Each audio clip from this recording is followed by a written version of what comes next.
BP Niwai में आपका हार्दिक अभिनंदन है। हमारे इस चैनल के द्वारा बनाए गए वीडियो आपको अगर पसंद आते हैं तो हमारे चैनल को सब्सक्राइब करें, लाइक करें और अगर हमारे चैनल के लिए कोई सुझाव हो तो कमेंट्स बॉक्स में सुझाव प्रदान करें।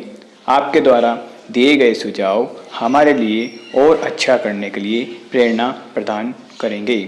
जय हिंद, वंदे मातरम, धन्यवाद। नमस्ते, गुड मॉर्निंग। देखिए, आज का जो हमारा टॉपिक है वह टॉपिक पिछला ही है, क्योंकि पिछला जिस टॉपिक का जो आधा भाग था हमने पिछले वीडियो में पढ़ लिया था। पिछले वीडियो में हमने पढ़ा कि बिरसा मुंडा नामक एक व्यक्ति छोटा नागपुर के जंगलों में घूमता पाया गया। उसके पास बहुत सी ताकत थी, जिन ताकतों के दम पर वह बहुत सी बीमारियों को दूर कर सकता था और बहुत से अनाज की छोटी ढेरी को भी बहुत बड़ा कर सकता था। साथ ही हमने पढ़ा कि बहुत से लोगों ने अपनी समस्या को उसे मान लिया था, बहुत से लोग उन्हें भगवान मानते थे। हमने ये भी पढ़ा कि जनजातीय उस समय अपना जीवन कैसे जीते थे, जनजातीय जो लोग थे वह अपना जीवन कैसे जीते थे। उसके अंतर्गत हमने पढ़ा कि बहुत से लोग झूम खेती करते थे, बहुत से लोग संग्राहक थे जो जड़ी बूटियों को इकट्ठा करते थे, शिकार करते थे, बहुत से लोग पशु चराते थे और बहुत से लोग एक जगह पर रहकर खेती करते थे। अब देखिए, हम आगे का टॉपिक बढ़ाते हैं। उसमें सबसे पहले हमारे दिमाग में एक क्वेश्चन है, उस क्वेश्चन का हल हम देखते हैं। क्वेश्चन के आधार पर औपनिवेशिक शासन से आदिवासियों के जीवन पर क्या असर पड़ा।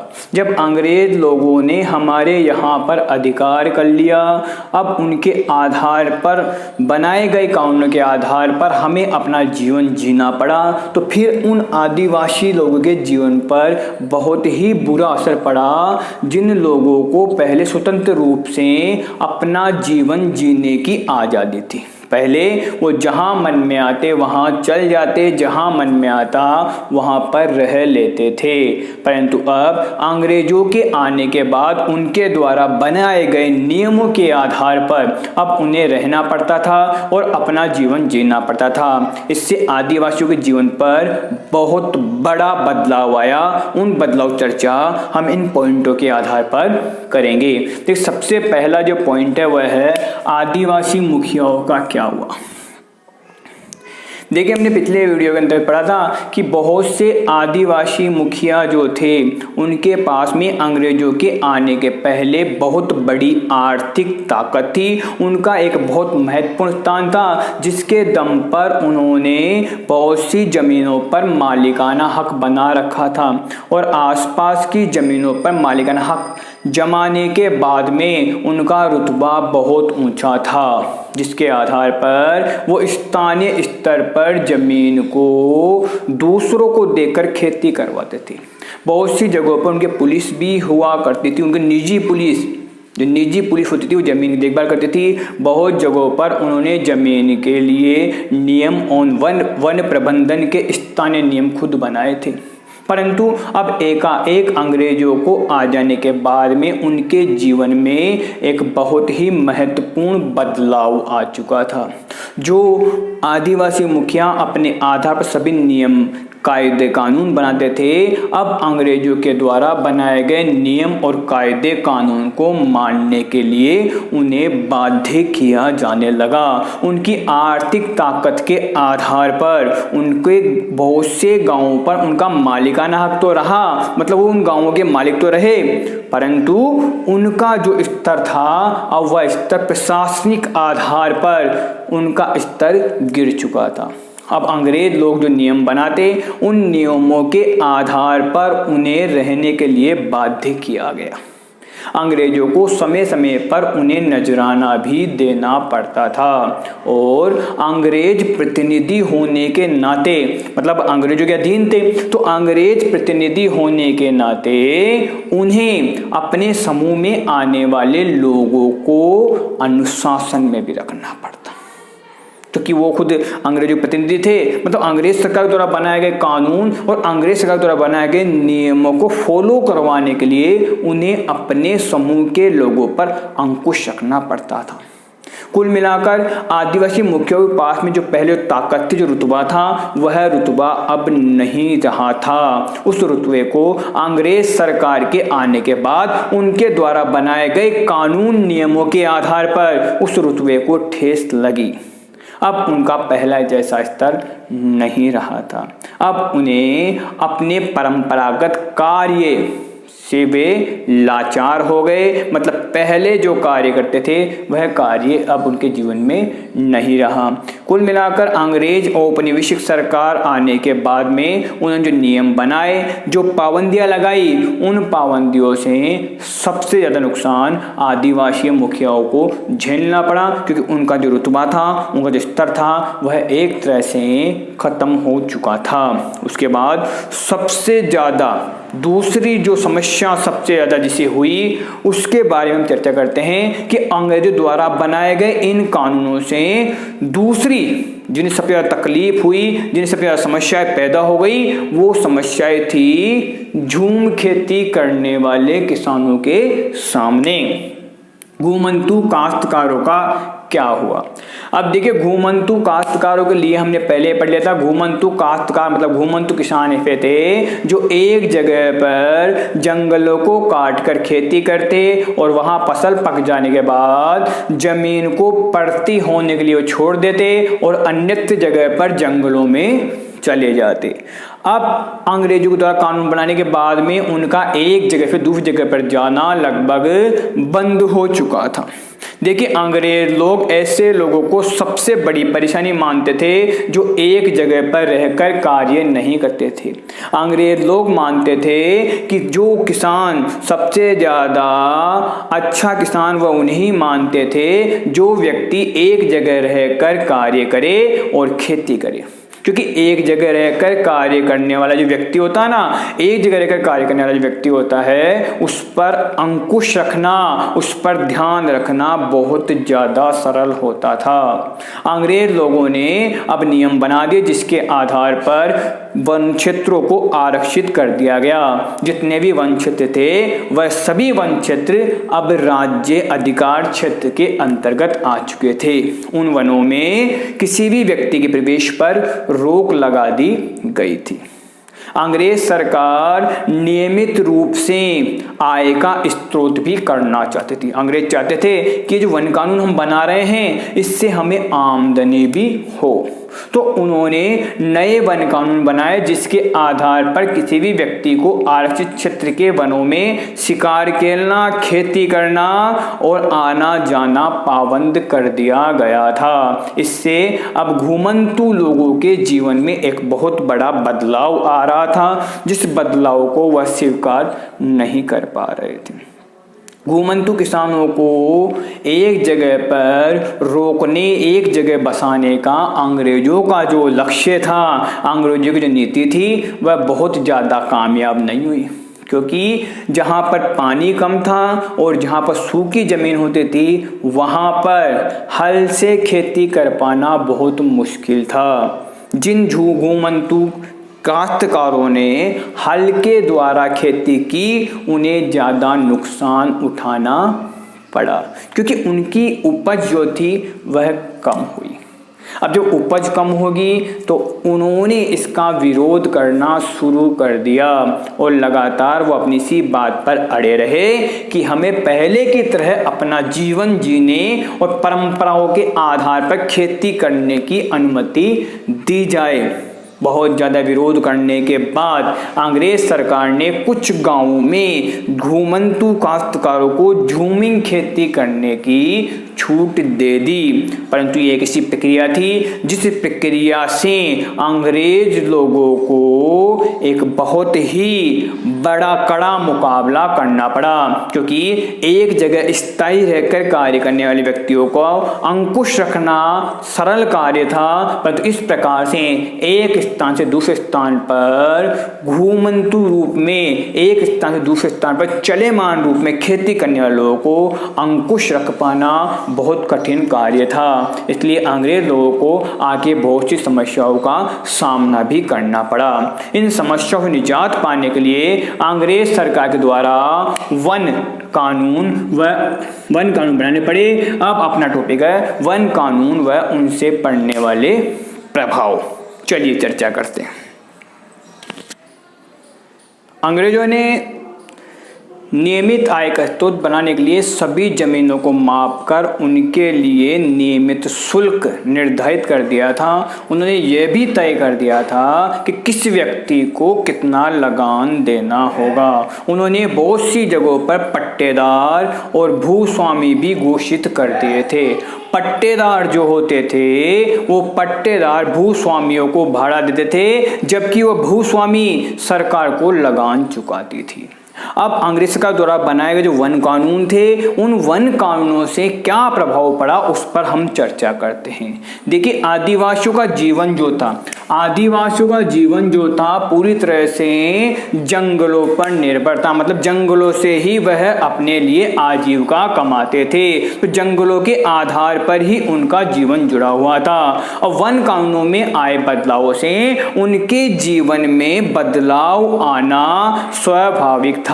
इसलिए जब उनके जीवन में बदलाव आया तो वे इस बदलाव को सह नहीं पाए। देखिए, अंग्रेज सरकार ने पूरे जंगल को अपने नियंत्रण में लेकर जंगलों को राज्यों की संपत्ति घोषित कर दी थी। ये वह जंगल थे जिन जंगलों में अंग्रेजों को काम के लिए लकड़ी इकट्ठी की जाती थी। मतलब अंग्रेजों को जिन चीज़ों की जरूरत पड़ती थी उनके लिए वह लकड़ी इकट्ठी करते थे। इन आरक्षित जंगलों में किसी भी आदिवासी व्यक्ति का घूमना फिरना, झूमिंग खेती करना, फल इकट्ठे करना, जड़ी बूटी इकट्ठे करना और शिकार खेलने पर पूरी तरह पाबंदी लगा दी गई थी। अब पाबंदी लग जाने के कारण घूमंतु जो व्यक्ति थे, घूमंतु जो काश्तकार थे, वह अपना जीवन कैसे जी सकते थे। इसलिए उन्होंने अपने और अपने परिवार की जीविका पार्जन के लिए दूसरे काम धंधों की तलाश करना शुरू कर दिया। अब नए नए काम के लिए वह दूसरे कामों को तलाश करने के लिए नए क्षेत्रों में जाने लग गए। परंतु इन वन कानूनों के बनते ही अंग्रेज सरकार के सामने एक बड़ी समस्या खड़ी हो गई थी कि उन्होंने अब आदिवासी लोगों का जंगल में प्रवेश पर रोक तो लगा दी, परंतु उनके सामने समस्या यह थी कि अब जो उनको रेलवे के लिए स्लीपर्स चाहिए थे, उन स्लीपर्स के लिए जो पेड़ पौधों की कटाई करते थे, उन पेड़ पौधों की कटाई करने के बाद उनके जो लकड़ी के टुकड़े होते थे, स्लीपर्स होते थे, उन्हें एक स्थान पर दूसरे स्थान पर ले जाने के लिए जिन श्रमिकों की आवश्यकता होती थी वह श्रमिक अब उन्हें मिल नहीं पा रहे थे। यह उनके सामने बहुत बड़ी समस्या थी। इस समस्या का हल भी औपनिवेशिक शासनकर्ताओं ने खोज निकाला था।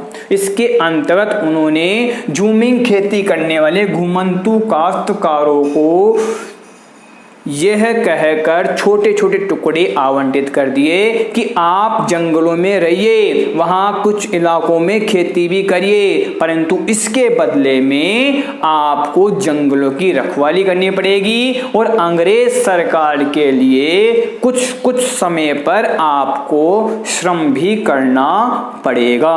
तो इस प्रकार से उन्होंने जंगलों में श्रम की समस्या का हल कर दिया और अपने निजी फायदे के लिए घुमंतु काश्तकारों को कुछ जगहों पर खेती करने की छूट देकर अपने लिए वन गांवों का निर्माण कर दिया। परंतु बहुत से जो काश्तकार थे, घुमंतु जो खेती करने वाले काश्तकार थे, उन लोगों ने इन कानूनों का विरोध किया। उन्होंने परंपरागत अपने पुराने तौर तरीकों के आधार पर वो कार्य करते रहे, जिन तौर तरीकों को अंग्रेज सरकार ने पाबंद कर दिया था, मतलब रोक लगा दी थी। फिर भी वह उन्हीं तौर तरीकों के आधार पर कार्य करते रहे। समय समय विद्रोह भी हुआ। इन विद्रोह के अंतर्गत 1906 में जो असम में सोगम संगमा के द्वारा किया गया विरोध था, इसके अलावा 1930 में मध्य प्रांत में जो वन सत्याग्रह हुआ था, ये सभी अंग्रेजों के खिलाफ किए गए आदिवासियों के प्रदर्शन और विद्रोह थे। अब नई समस्या पैदा हो गई इन विद्रोह के बाद में, व्यापार की समस्या।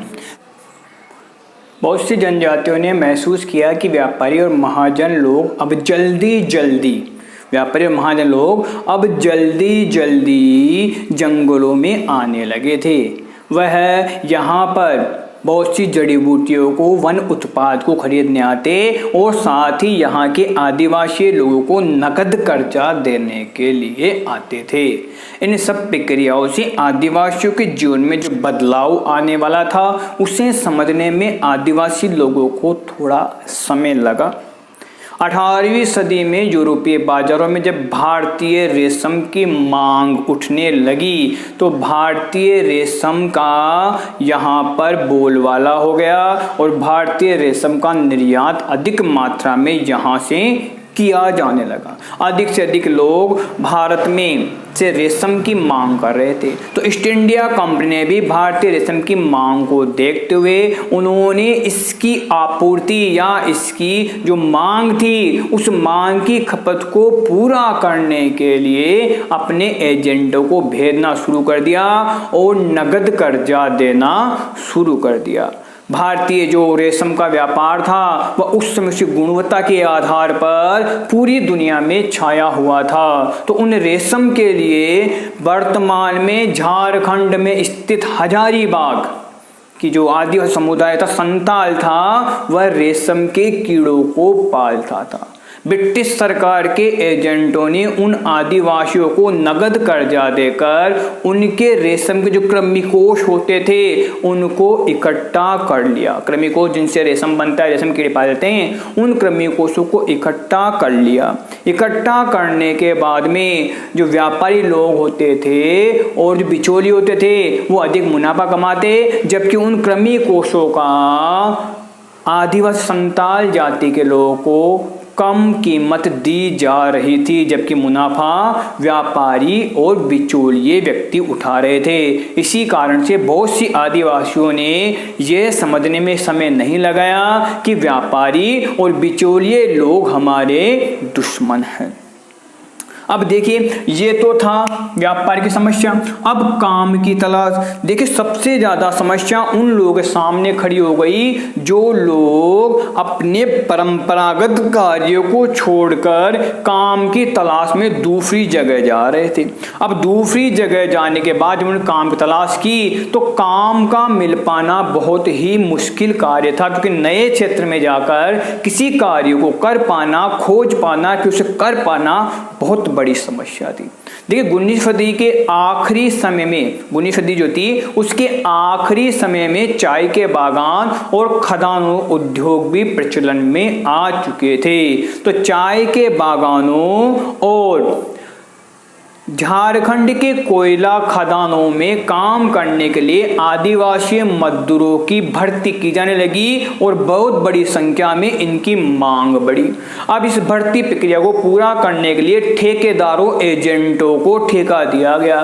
ये ठेकेदार ऐसे थे जो आदिवासी, इन काम की तलाश करने वाले आदिवासी लोगों को काम के बदले कम कीमत देते और इन्हें घर भी नहीं लौटने देते थे। यानी समस्या ऐसी पैदा हो गई कि अब काम तो इन्हें मिल रहा है जिसकी कीमत कम है, परंतु अब उस कम कीमत के आधार पर ये अपना गुजारा नहीं कर पा रहे थे और अगर ये घर लौटना चाहते तो वो ठेकेदार लोग ताकत के दम पर इन्हें घर भी नहीं लौटने दे रहे थे। कुल मिलाकर क्या परिणाम निकला, इस परिणामों की चर्चा करते हैं कि इन सब प्रक्रियाओं के आधार पर क्या परिणाम निकला और किस प्रकार से आदिवासियों के जीवन में समस्या जो खड़ी हुई थी उस समस्याओं को सामना वो किस प्रकार से कर पाए। और बिरसा मुंडा कौन था, इसके बारे में भी हम इस चैप्टर में आगे जानते हैं। पहले इसे मिटा देते हैं, इसमें कुछ उतार लीजिए।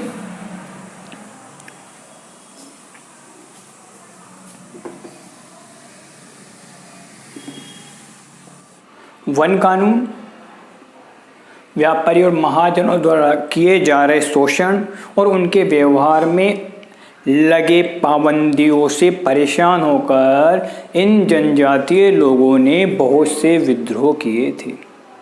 जब हम इन सब चीज़ों को नज़दीक से चर्चा करते हैं तो हम पाते हैं कि उन आदिवासी लोगों ने विद्रोह किए थे, उन विद्रोह के आधार पर उन्होंने अंग्रेज सरकार की नीतियों के खिलाफ रोष प्रकट किया था। उन विद्रोह में देखिए 1931-32 में हुआ कोल आदिवासियों ने विद्रोह किया, वह विद्रोह प्रमुख था। इसके अलावा 1855 के अंतर्गत संतालों ने भी विद्रोह किया था, जो अंग्रेजों की व्यापारी और महाजनों के द्वारा शोषण किया जा रहा अत्याचार था, उस अत्याचार के विरोध था। इसके बाद में 1910 में बस्तर विद्रोह और 1940 में महाराष्ट्र में वर्ली विद्रोह हुआ। यह विद्रोह अंग्रेज सरकार की औपनिवेशिक ताकत, उनके द्वारा बनाए गए वन कानून, महाजनों और व्यापारियों द्वारा किए जा रहे आदिवासी शोषण के खिलाफ किए गए प्रमुख विद्रोह थे, जिन विद्रोह का अंग्रेज सरकार की नीतियों का इन आदिवासियों ने विरोध किया था। अब हम इन आदिवासी लोगों का जो हीरो बना हुआ था, उस बिरसा मुंडा का एक संक्षिप्त छोटा परिचय जानते हैं। देखिए, बिरसा मुंडा का जन्म 1870 में छोटा नागपुर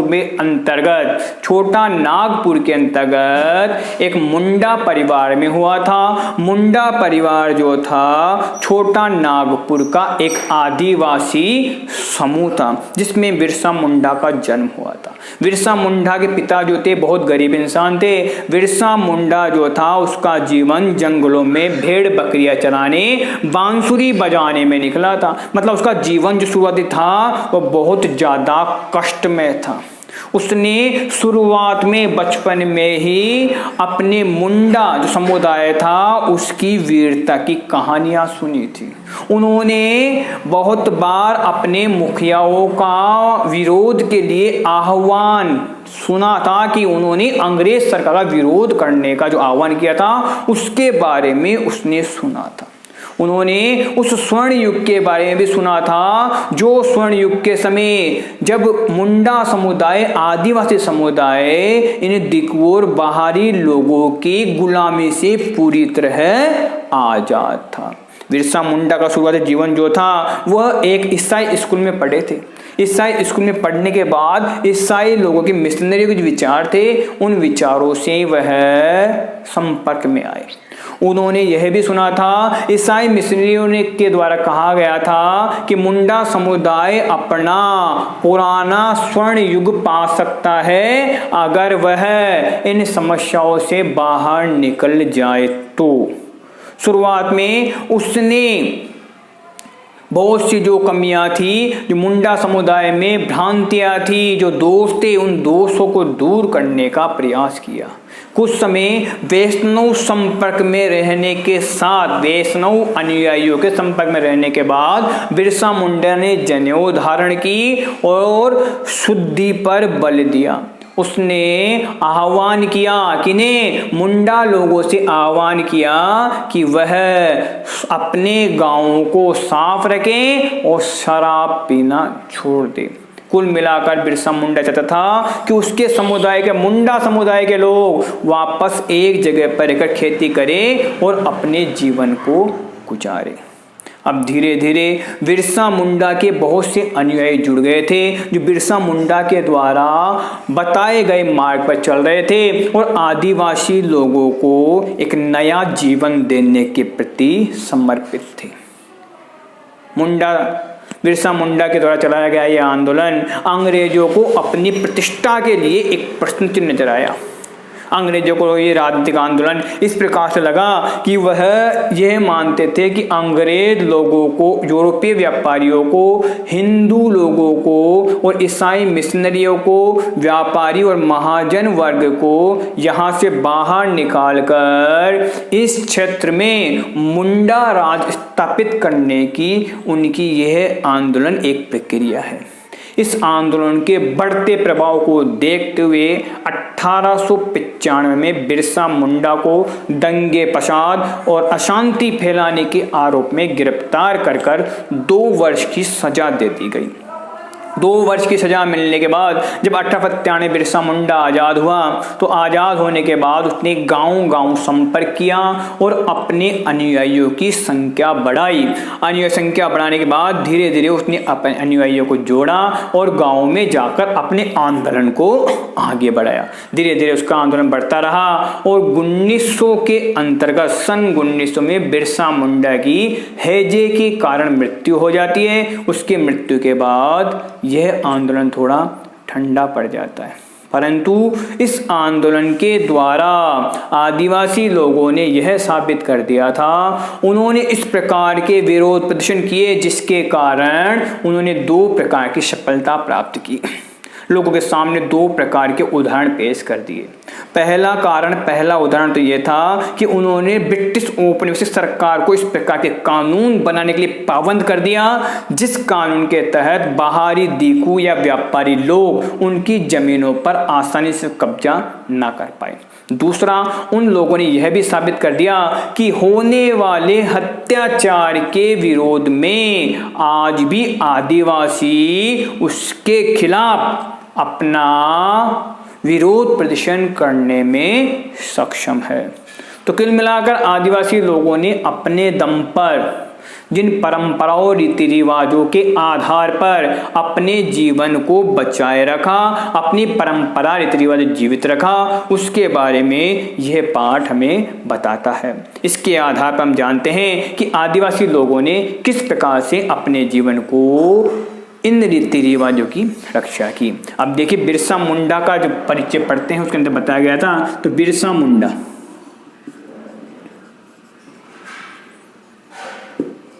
इसका जन्म जो था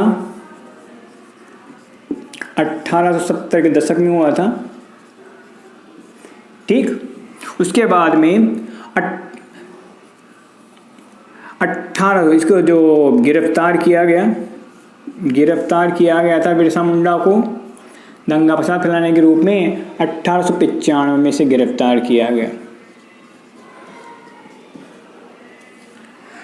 और 2 वर्ष की सजा दी गई। 2 वर्ष की सजा दी गई। 1897 में यह जेल से छूटा, जेल से बाहर आया। 1900 में इसकी मृत्यु हो गई, बीमारी थी हैजे के कारण। ये बिरसा मुंडा का परिचय था। इसके आधार पर बिरसा मुंडा जो था इन आदिवासियों का मसीहा बन चुका था। इसने अपने दम पर ऐसे आंदोलन